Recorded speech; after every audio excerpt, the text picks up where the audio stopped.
Hello, I'm PJ Bishop and welcome to my channel. Unfortunately, I had to restart this season due to the latest patch. The only way it would take effect is if you started a new game, or at least with a draft classes part, and that's obviously a big deal for me because I plan to play this out for many years. And if the first three draft classes are extremely weak, it's going to make a big impact on the game moving forward, as there might be almost no one from that draft class that ever makes it to the show. And that will just be a weird 3-year gap of nobody coming up. So I kind of bit the bullet. I was only a month in, so it's not the biggest deal in the world. It just kind of stinks that I did play out a lot of games just to kind of go back to square one. I am taking a slightly different approach. I am allowing the AI to be much more involved in some of the decision making that normally I would micromanage. I still am general manager and manager, as I like to play out every single game myself. But setting player strategies, I'll let the bench coach handle that. Setting player development focus, I'm going to let my assistant GM handle that. The lab itself will always be me, as I want to make sure I know exactly who is going in there for and what for. I did fire everyone and hired a brand new staff. But the minor league staff, for the first time in my life, I'm letting the assistant general manager handle all that, while I focus mainly on the major league club. He's also going to be handling the promotions and demotions, except for my top prospects. Those I will always handpick and will always control what they're playing and whether they're going up and down or not. Usually with those guys, it's just moving up or stay the same. I would never demote a top prospect back down to a lower level. He's either moving on up or he's staying at the same level until he figures it out. And of course, the minor league managers will always handle their own depth charts and pitching staff and player strategy and their development focus. So a lot more delegation than usual, but I trust my staff to do what they're tasked. My approach to the Mets is a little different. It's kind of a new leaf here, a little changing of the guard. As you could probably already tell by the sneak peek over here. There's some different names in here that you might have never even heard of, unless you're a diehard Mets fan. And that's for a reason. Mainly, it was to cut some of the salary. It's also to move on from some of the guys that they're just aging and aren't really playing that well. It's trying to head in a new direction. Will I still spend money? Yes.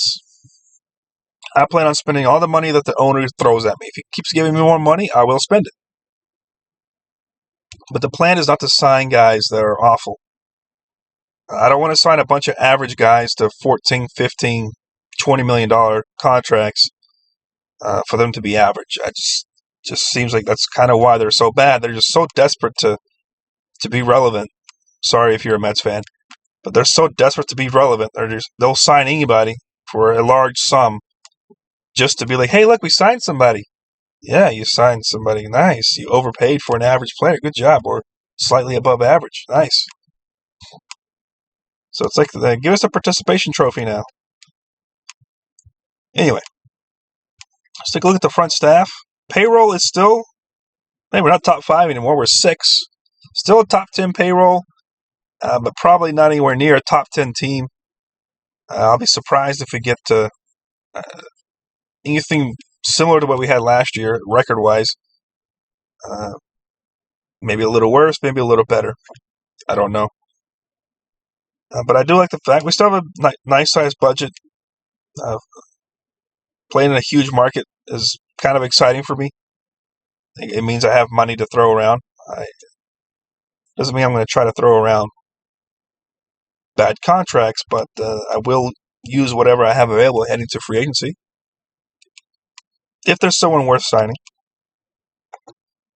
Take a look at the owner goals. I never look at this until the first video. It's just I just don't really care too much. because I care about winning.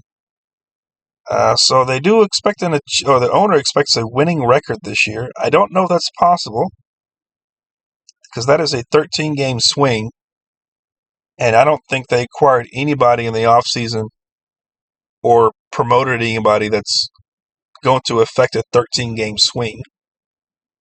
So that's probably not going to happen. So sorry to bum you out there, pal. Upgrade at right field. Currently, it's Matt Rudick. If he can play up to what I think he can play, hopefully he'll be happy enough with him that we can have a check mark here. Improve fan interest. This is always easy. Sign good free agents, keep good players, and win. And of course, long-term goal is to make the playoffs, and that's my goal as well. So that is that. So let's go over the fun part. Let's get to know the team. Who did I keep? Who did I get rid of?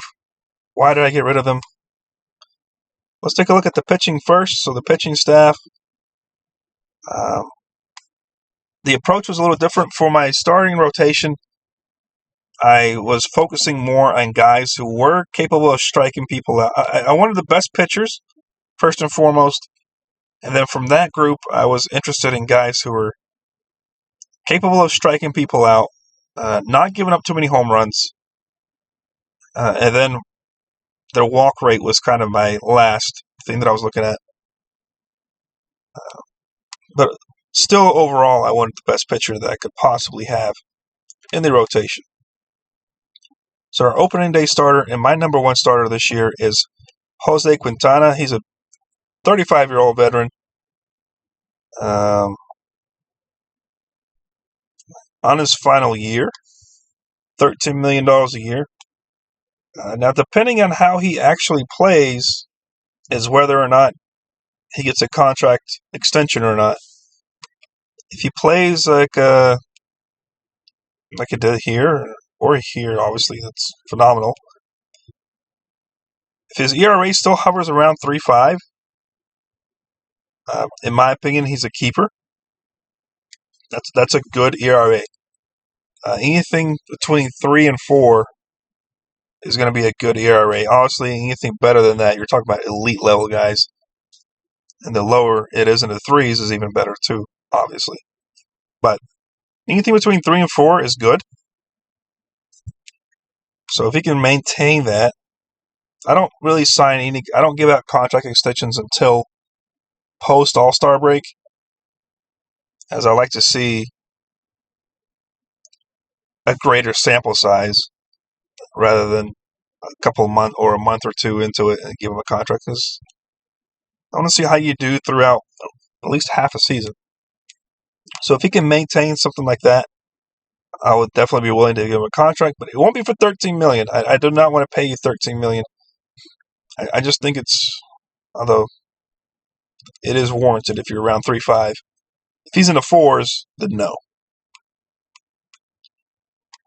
He's a decent guy. He's not going to give up home runs, which is excellent.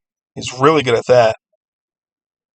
But aside from that, I think if it wasn't for this right here, he'd probably be 3.5 because his individual pitches aren't great. He's got good control. He's got good movement. Not a strikeout guy, so playing defense is fairly important behind him.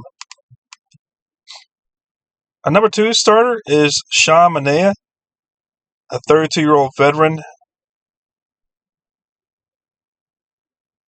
Acquired through trade.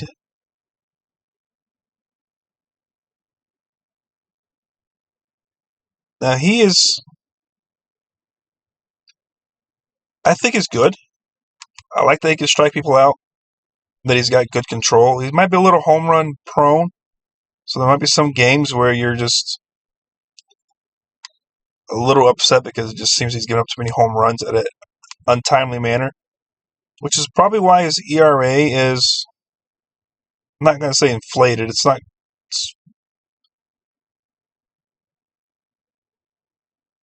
4.4. It's not great. It's not bad. It's average. But as you can see, his home run rate is always over 1. So he's always going to be a threat. So I don't think I'll get him below 1, even if I play the games out myself. That's just who he is. He's going to be prone to leave some pitches. He's got really good pitches. See what I mean? He's got really good pitches, yet he's here, even though he's got better rating here and here than the last guy. One's 3 stars, one's 2.5. But I still think he's a really solid pitcher. It's just a home run rate. That's what's scary. Is he's going to give it up, and the only thing you're concerned about is how many people are on base when he's doing this. Are there 3 people on base? Are there 2? Is it a solo shot? Because that's kind of what's going to affect that ERA. Anyway, our number 3 starter, Luis Severino, a 30-year-old veteran. Looks pretty average here. Last year, a big-time struggle as far as ERA is concerned. 6.65 is unacceptable. That would, if he was younger and wasn't getting paid $13 million a year, you'd send him back down to AAA. But unfortunately, at his age, you still have option years left, but I don't know if you want $13 million sitting at AAA, and I don't know if he would even accept that.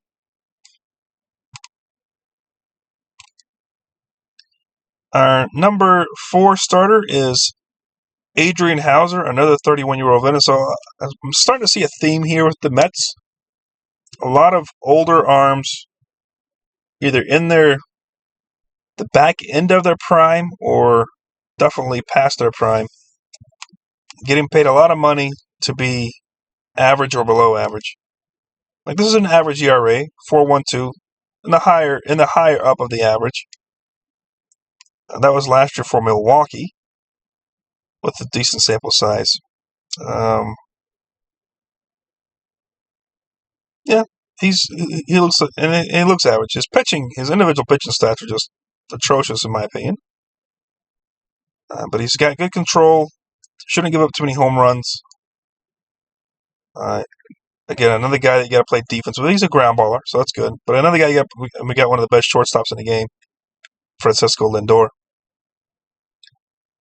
But you have to play a lot of defense with him. If he could just hold up.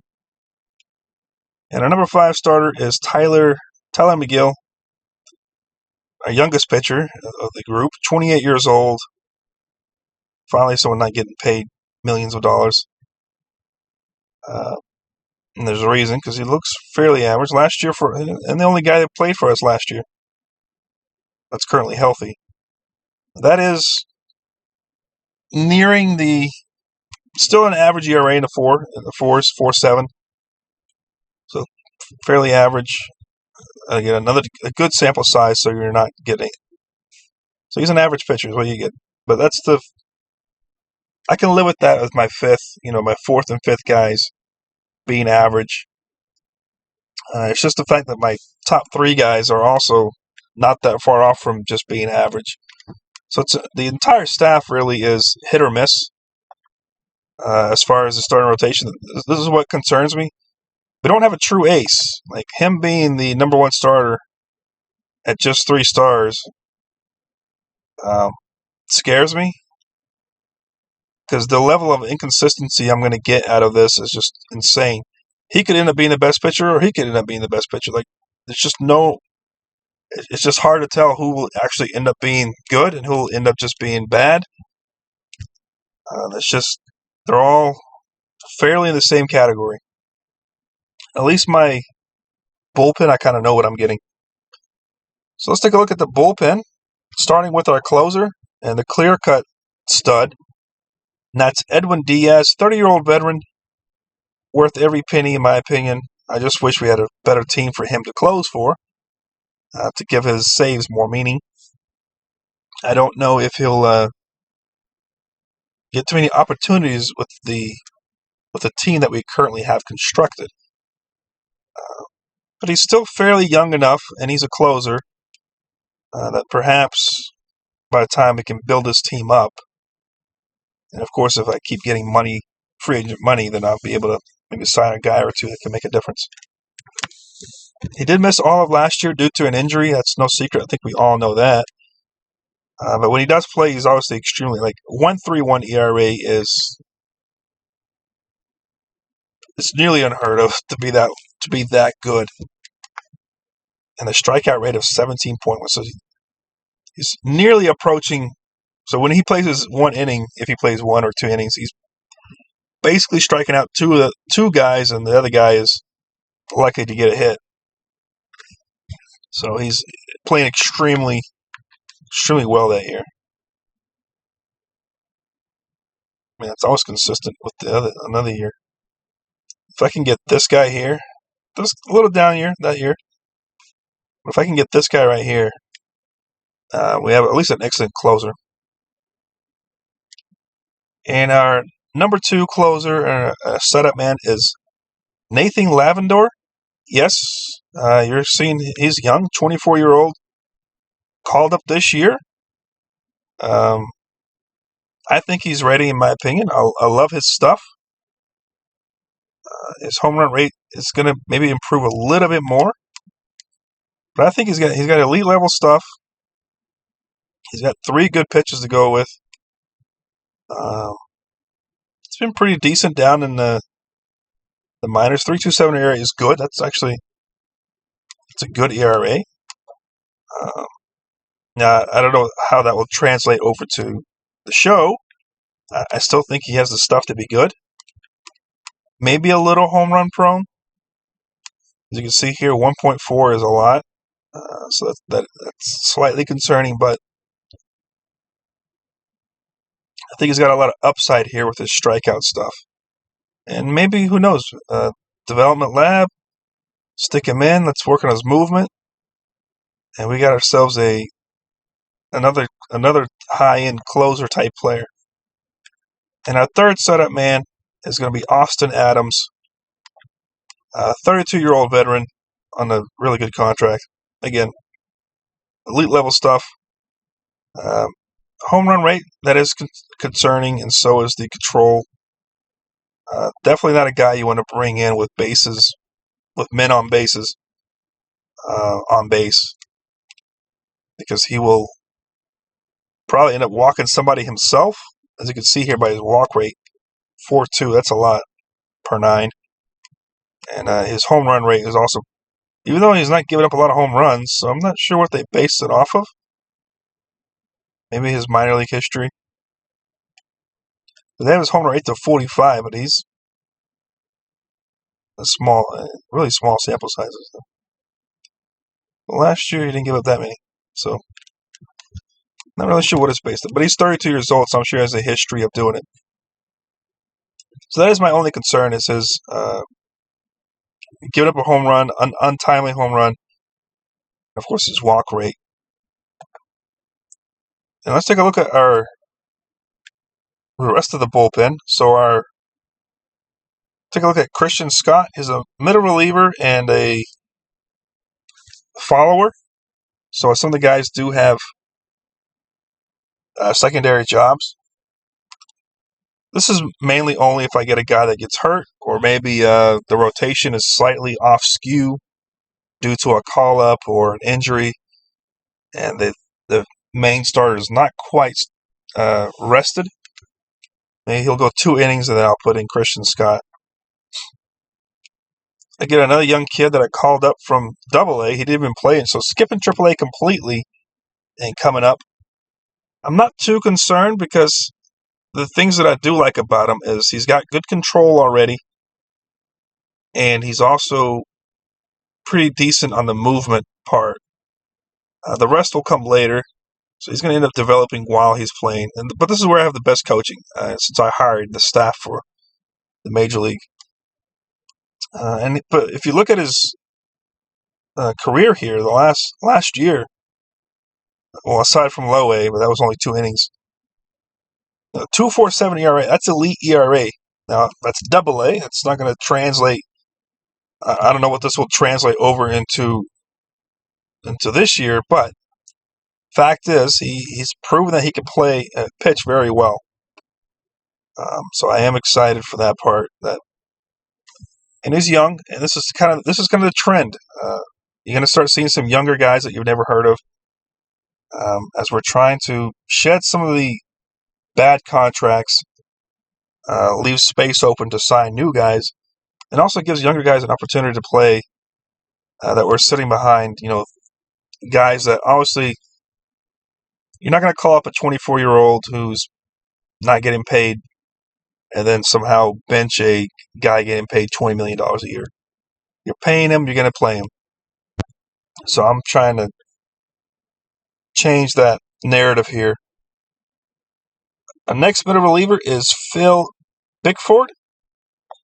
His sole job is just to come in for middle relief, and he's good. Overall, he's really solid, I think. Someone that I can rely on. Even though here it didn't show 4.62, that's an average ERA. But I like him. I think he'll be better, especially just in relief role. Just got to come in just for an inning or so, maybe two, and just strike out a few guys. Don't give up any home runs, and things will be golden.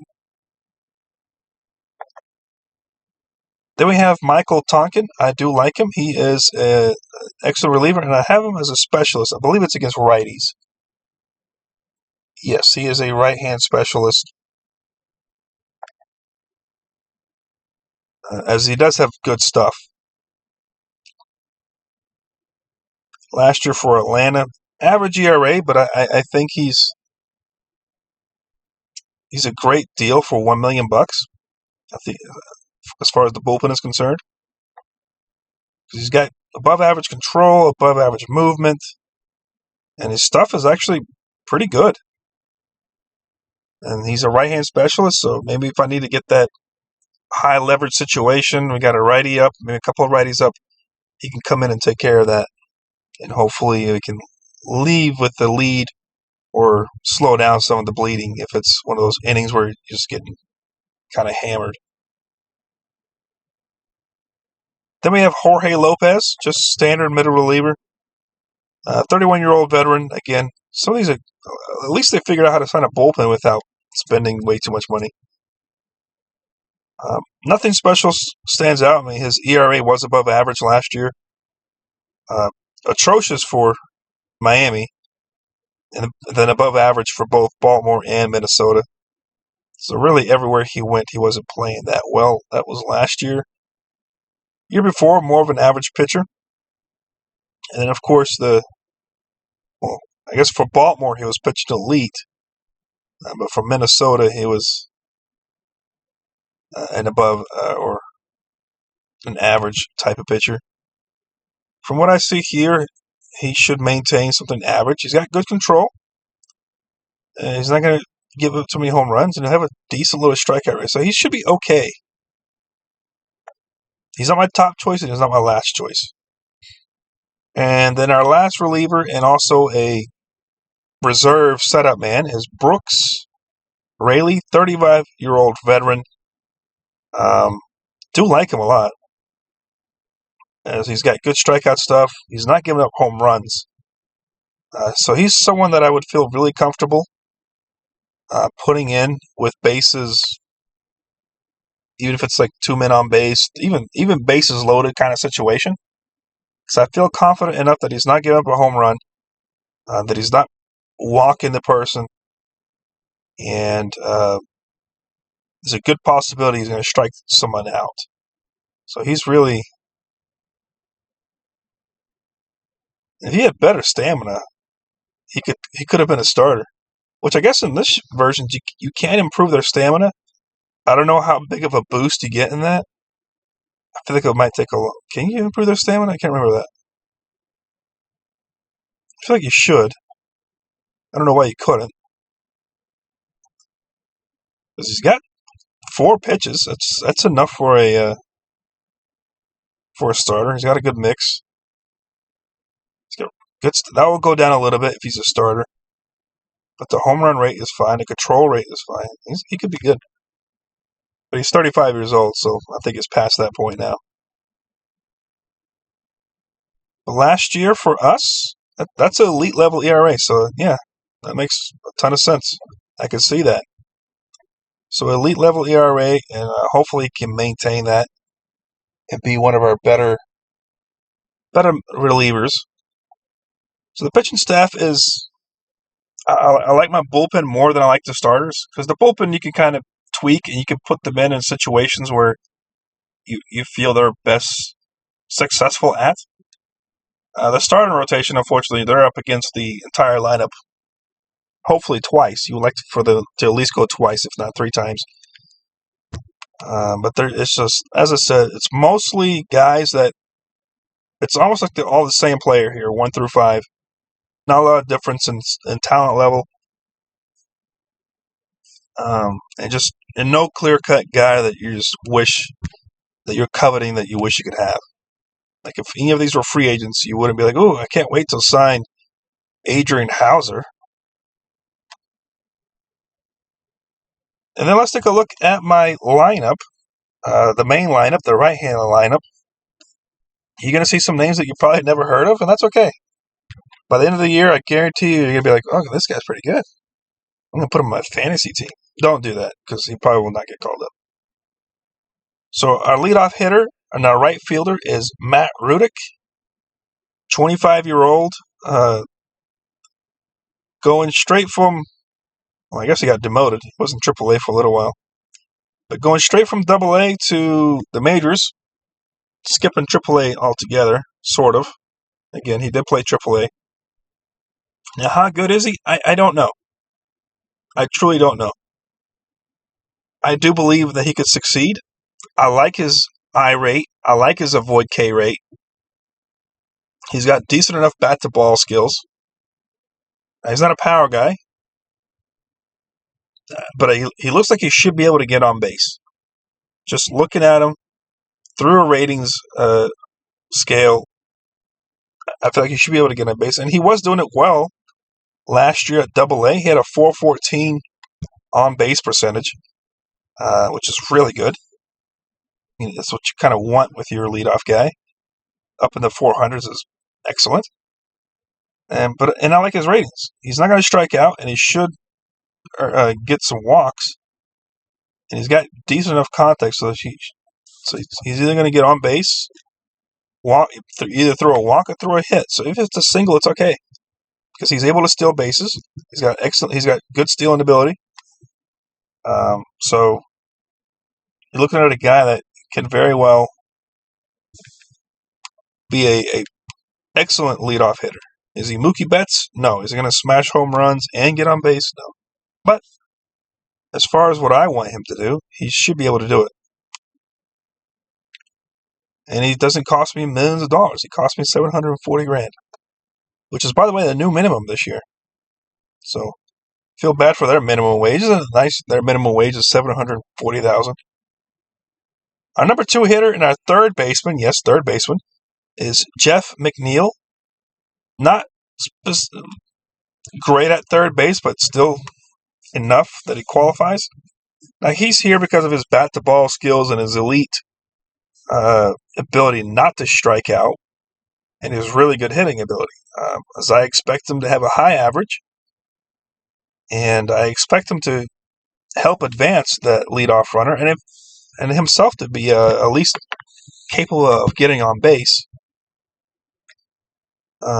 If he doesn't, I do like him because of this, because of his hitting ability and his avoid Ks. I like him a lot.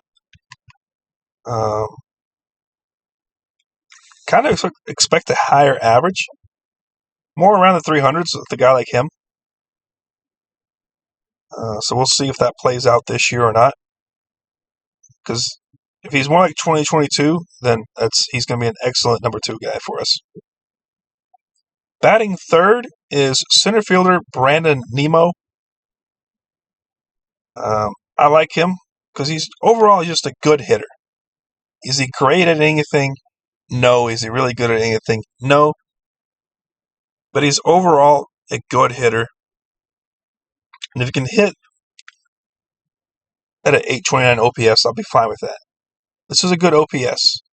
He gets enough home runs. He gets on base enough, and he hits good enough for average.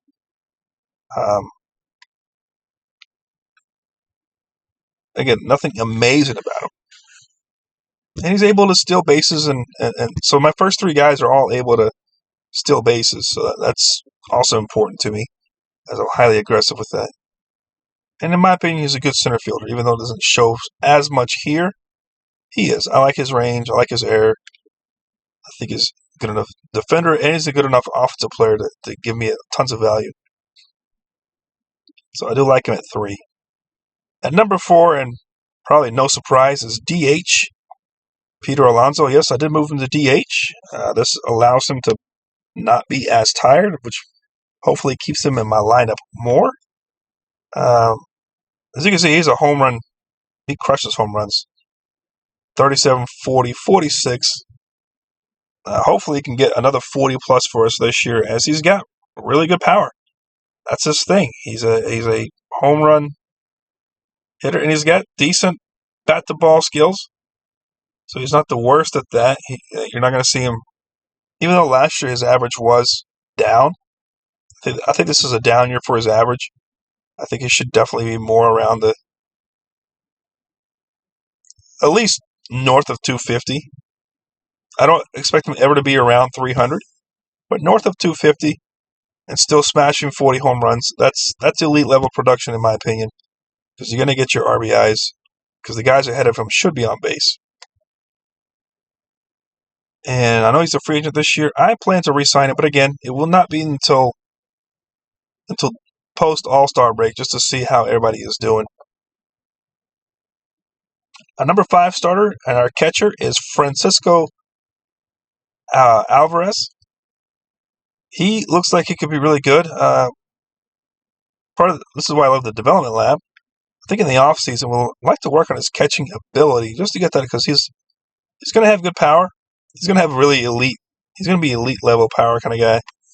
So is his eye, so he'll be able to draw walks. We do want to work on his bat to ball skills just a little.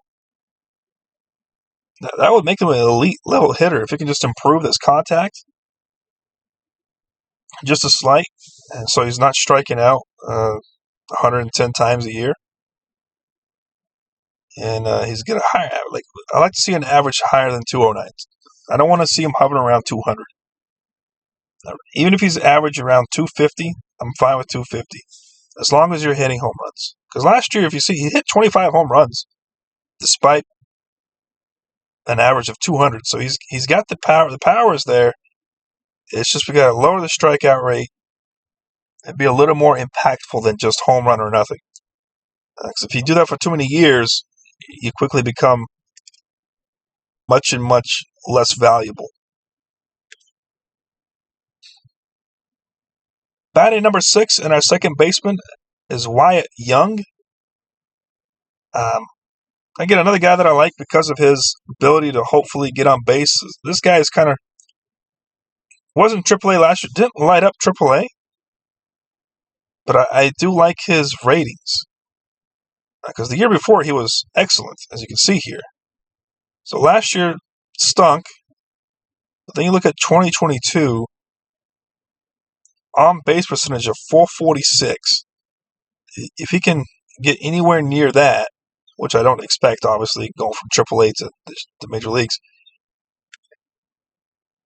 but I do like him because he's got good contact ability. He's got good. He shouldn't be striking out too much. His eye rate is only going to get better. He's only 24, so he should improve while he's playing. Again, we have really good coaching staff, so that should help. And again, not a power guy, which is not what I expect. But I think he should be a good number 6 hitter. This is, again, bottom half of the lineup. And I still think I'm getting a really good solid hitter here if he can just repeat more of 2022. Batting number 7 is left fielder Rylan Thomas. Again, another kid that's coming up from AA, not even playing AAA at all. But he's been fairly solid. All last year, at every level, he maintained an 800 plus OPS, which is above average. which means I don't expect him to do that right now this year. But I think the potential there, because he's got good bat-to-ball skills, elite level avoiding strikeouts. He's not going to strike out. So he's going to put the ball into play. And it looks like he's going to maybe someday develop it to a really good left fielder. Possible a Gold Glove winner type of left fielder as he gets more playing time. But I would like to see his offense. I think his offense is good enough too. Again, not a power guy. Not everybody's a power guy, as you can see here. But good bat-to-ball skills. I think he's underrated. And I expect him to have some growing pains, obviously. He's 23, skipping AAA and going straight to the show. But this is what I mean by a new guard. I'm really stretching myself out here with some of these guys. Number 8 hitter and our first baseman is Dong-Hook Lee. I don't know if I even said that correctly because I'm not too familiar with Korean names. Or at least this part. I think I can handle that and this. Just not really sure if that's correct or not. Now, he's here because of his power. He's got good power.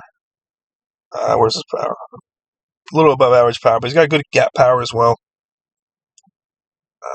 Is he going to strike out some? Yes. But he's hitting number 8. And he's giving Peter Alonso some break when it comes to first base. Because they're very similar defenders at first base, so it's not like I'm losing much on defense. I think he's actually slightly better at first. Let's see. Last year, played a lot. Small sample size.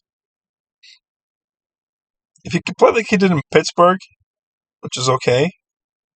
7th, that's an average OPS. Really had a hard time in San Diego, but I guess that whole team had a hard time. I guess San Diego is the West Coast New York Mets. And then batting number 9, yes, number 9 is Francisco Lindor.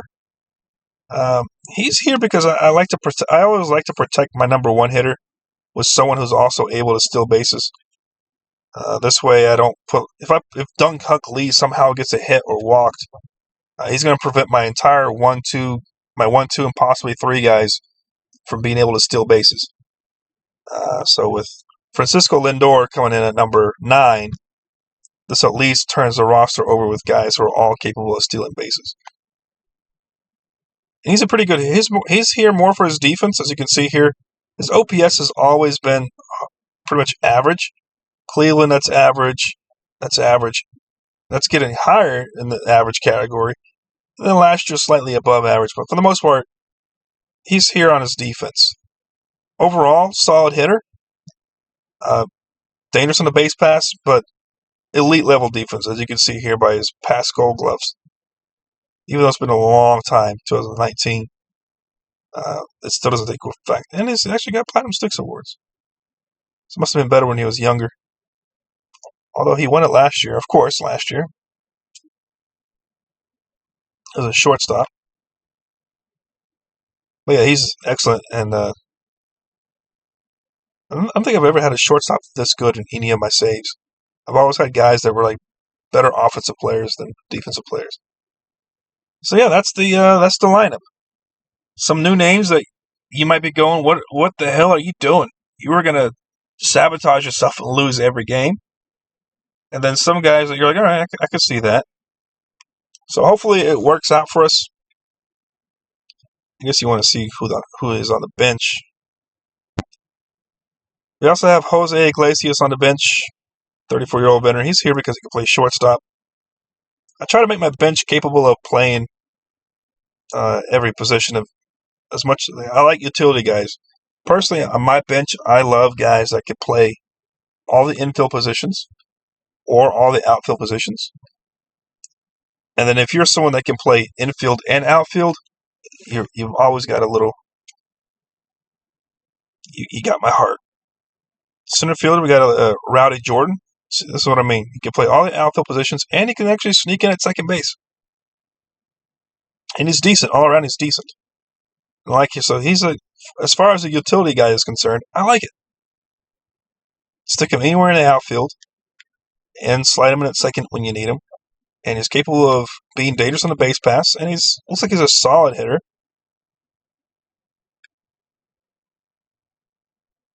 With catcher, since we traded away the old guy, we went with Tomas Nido.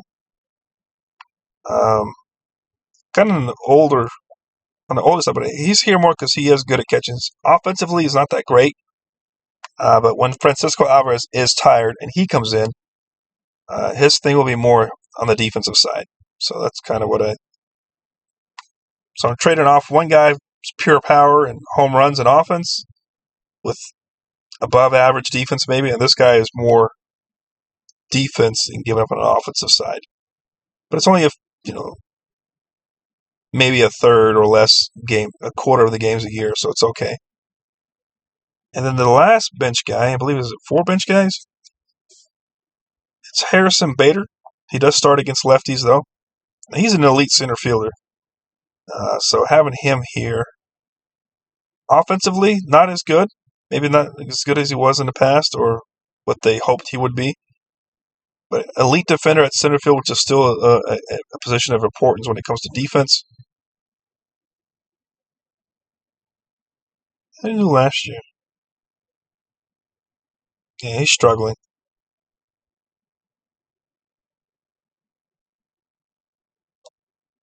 But I do like him. I like him here. I love him here. Unfortunately, it's only center field, but if you wanted to, you could have made him play left field or right field. He's capable of playing that, even though it doesn't show it here. Skill-wise, he can handle all those positions. Gold Glove not that long ago either. So that's the bench. I like the bench mainly because they're able to play multiple positions. I feel like I have every position covered. Maybe not third base. That's going to be my only issue, is third base. But I can always call someone up or down when it comes to the third base. Because I think aside from Jeff McNeil, I don't have anyone that can play third base. I can find out through here real quick. Yeah, it's just Jeff McNeil. But I can always put someone in there in a crunch and let them get some experience throughout the year. But anyway, that's the team. I'm not overly excited. I don't know what the owner saw that I didn't see. I don't think a 13-game swing is possible. I would like to be better than last year, but I don't see it because they didn't sign anybody that was great. And if you look at the injuries, I like him as a pitcher. He would definitely start for me.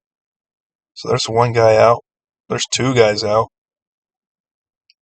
And I think I'll have him starting at third. Would I even have him start?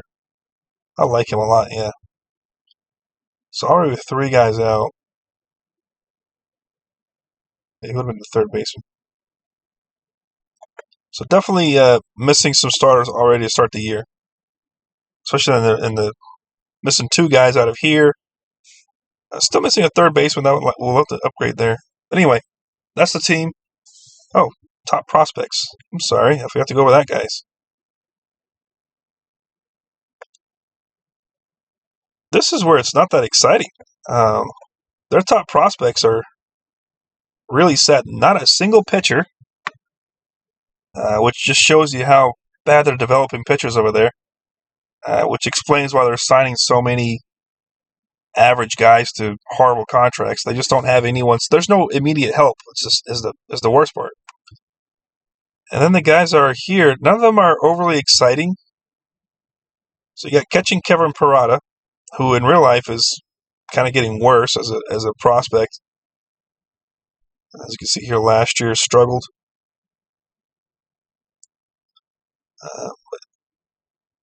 Because he's not an overly outstanding offensive or defensive player.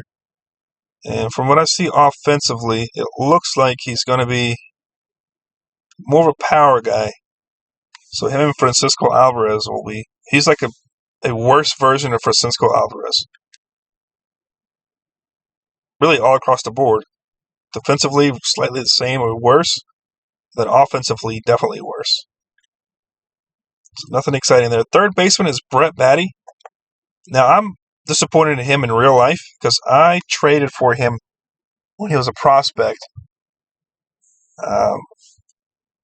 thinking he was going to be better. And this is now he's heading to his third season. And hopefully he can somehow translate this. I mean, this is why you can't always go by how they're doing in minors. That's elite. That's an insanely elite level OPS, over 1,000 OPS. Yet it's nothing in the majors. 598 last year. Year before 586. So practically didn't even improve.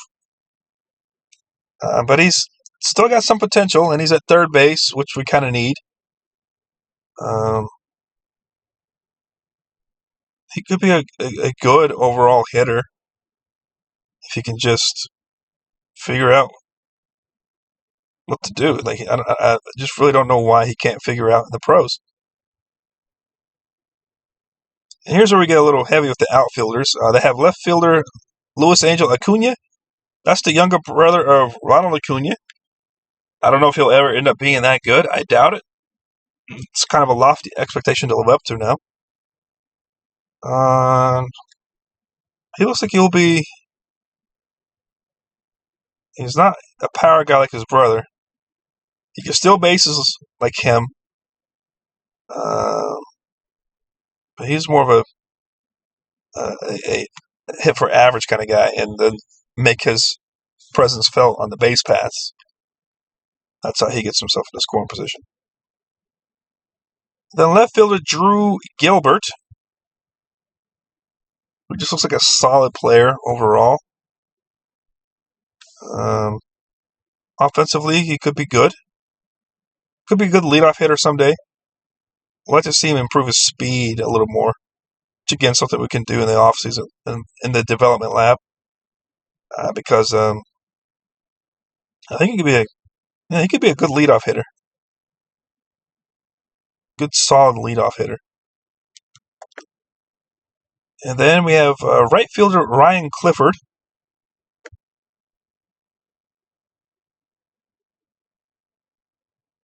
He's going to be here for the power, so someday he'll be a power guy. Because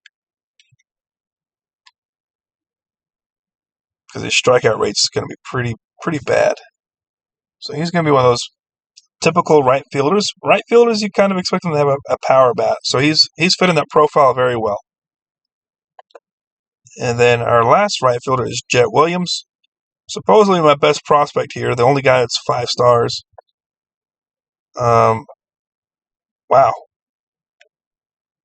Wow. His speed is crazy. So the max grade scale is 80, so anything over 80 is phenomenal. So on the base paths, he is a dangerous machine. And it looks like he'll be able to get on base. He should have above average contact. His power is going to be, and his eye is going to be phenomenal. Again, he's going to have above elite level eye once things are said and done. So yeah, he should be an on-base percentage guy who's able to swipe bags, which is what you want, which is what I like as far as a leadoff. And defensively, I think at right field he'll be so. I think at left field is where his true home is. He can be okay at right field as well. In a pinch, if you need him to be a center fielder, he should do that as well. And he's already got second base and shortstop in his repertoire. So even if he starts off as a super utility guy, at least he's got a role, and he can develop a role. I think he could be able to. So yeah. And then this is why I love the development lab, because he's only 20 years old, so there's so much we can do with him to kind of bring out and make him a true 5-tool player. It's just going to take some patience. But I think we can do it. I like it. Thank you, development lab. That really is probably the greatest thing, is the development lab. This thing here is going to be a game changer. So that's it for this video. The next one will be at the end of April. And hopefully we are on track for that winning record that the owner is expecting. Thank you for watching.